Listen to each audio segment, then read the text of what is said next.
made this video to demonstrate what I do when I walk up to a car that's down for some reason. It won't start. Maybe we're on tour and one car dies, or we find a Model A on the side of the road and the guys are having trouble. We might stop and help. The first thing I do when I walk up to a car is, and all of us do this, we try and figure out if is it spark or fuel, because the Model A has a way of baffling us all on figuring out whether it's spark or fuel. So I start with spark, and I assume the spark plugs aren't fouled.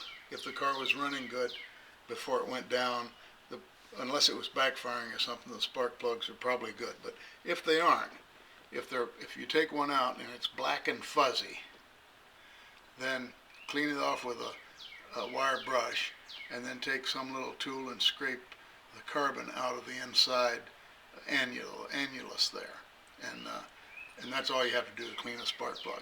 And you should clean them from time to time anyway, because even in normal driving, the plugs foul on the Model A. Now, the first thing I do when I walk up to a car is I toot the horn. If the horn toots, that means you've got power, the fuse is not blown, and you got power going probably deep into your ignition system. I use a simple test light, simply a light bulb with a couple of wires soldered to it and a couple of clamps at the end, so I can, if you put one to ground and one to the battery, it lights, you know you got power there. So that's what first thing I do. Then, to check further into the engine, turn the key, with the key off, you should have power to both sides of the coil, and I'll demonstrate that.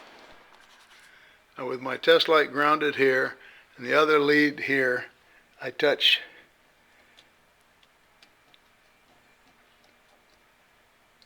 both sides of the coil and I have power. So now that I know I have power going there, then I'll check where it goes after that. Now, with the key on and the points are closed, you can see that right there. The points are closed. Now, with the key on and the points closed, I should get a different arrangement at the coil. If the points aren't closed, put the car in third and move it until the cam lets the points close. So now I have my test light still grounded, and I touch this side, the passenger side, and it's hot, and I touch the driver's side, and it's not. And what that means is the power is going from here on the coil, through the coil, up to the ignition switch, through the ignition switch, down into the distributor, and eventually up to this movable arm.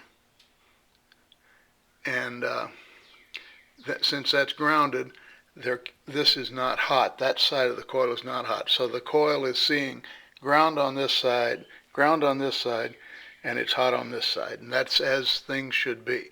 If that's not the case, pull out a wiring diagram and trace the problem. And the wire from the driver's side of the coil comes down. Here's an old distributor I've got, and it's that big part that screws in there. That goes in and touches a contact, and that contact is isolated from any ground, and it comes back up and attaches to the famous little wire. And this little wire breaks quite often, and it shorts out, and it causes a lot of headaches. But anyway, that wire goes up and is insulated, and that is in contact with the movable arm. And when that movable arm closes, that energizes the coil. Then the coil has a hot lead on one side and ground on the other. Then the coil builds up its field, and when the points open, when the cam tells it to, the points open, and then the coil discharges and fires the plugs. That's basically how a Model A ignition system works. If when you're checking you find that with the points open you still have a ground, that left pole on the coil is not hot, that means something here is grounded. So either on the way to the distributor or it involves this little wire, and up in here something is grounded, and that's what you have to check for. The last thing to check, just to make sure, is the point gap, and you could pretty much eyeball that.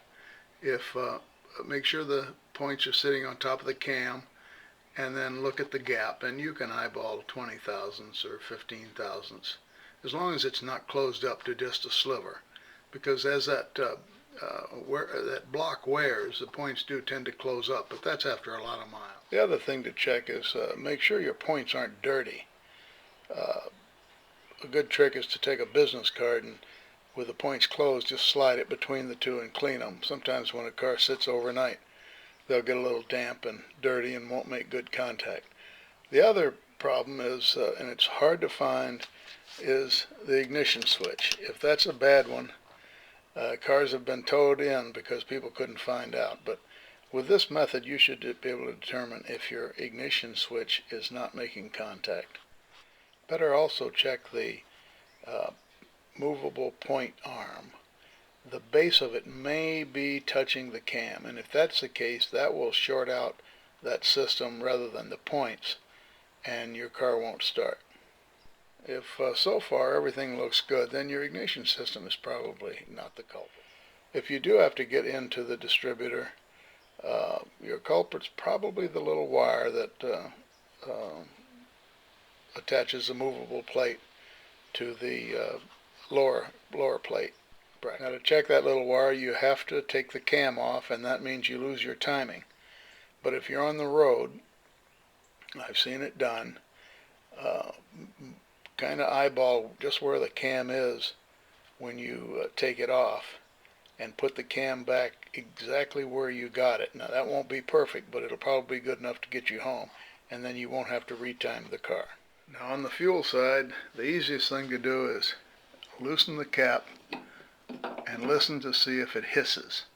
Sometimes, for some strange reason, the vent in the caps plug up and it creates a vacuum in the tank, and the fuel can't flow down to the carburetor. If that's okay, then try to start the car with full choke, and then immediately go down and stick your finger in the throat of the carburetor to see if it's wet with fuel. If it's wet with fuel, then your carburetor is getting fuel and is probably not the problem. There's always a chance that the carburetor float is stuck either down or in the up position, so give it a tap with something to loosen it up. Now, if it is fuel, the usual suspects are dirt in the tank, out of gas, gas cap is plugged, filter is plugged, sediment bowl, or the outside chance that you've got some bad fuel.